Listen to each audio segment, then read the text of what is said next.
এই সামনে কোন দল ক্ষমতা আসলে আমরা আরো ভালো থাকতে পারবো? আওয়ামী লীগ সরকার ক্ষমতা আসলে ভালো থাকবে। আচ্ছা, থ্যাংক ইউ। আওয়ামী লীগ আছে। আসসালামু আলাইকুম। আপনি কেমন আছেন? আলহামদুলিল্লাহ আমি ভালো আছি। আপনি কেমন আছেন? আলহামদুলিল্লাহ। সামনে কোন দল ক্ষমতা আসলে আমরা সবাই আরো ভালো থাকতে পারবো? আমি আগেও আমলিক করতাম, বর্তমানে আমলিকি। নেক্সট টাইমে আসলে আমি আরো খুশি আমলিকি হোক। আচ্ছা, এবার আওয়ামী লীগ যেহেতু চাচ্ছেন, আওয়ামী লীগের 5টা ভালো গুণ বলেন। সরকার মনে করেন যে আমলিক সরকার থাকতে যে উন্নয়ন করেছে, কি কি উন্নয়ন করেছে বলেন?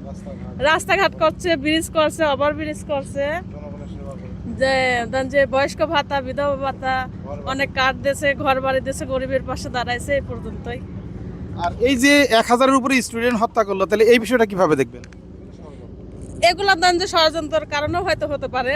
মনে করেন যে এখন একটা সরকারের পতন করতে মন যে আরেকজনের হয়তো কোনো একটা ছিল, হয়তো এই কারণে আর কি করছে।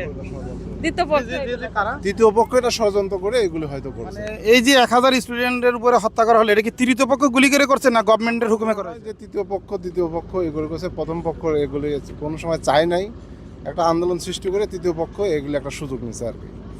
আচ্ছা, আপনার কাছে আটটা জানতে চাই, যেহেতু সালমান এফ রহমান ধরা পড়েছে, আর কয়েকজন ধরা পড়েছে। সালমান এফ রহমান ওনারা কিন্তু বলেছে যে সরাসরি তাদের নেত্রী শেখ হাসিনার হুকুমেই তারা এই গুলিগুলো চালাইছে বা এই হত্যাযজ্ঞ চালিয়েছে। আপনি সেটাকে কি দৃষ্টিতে দেখছেন?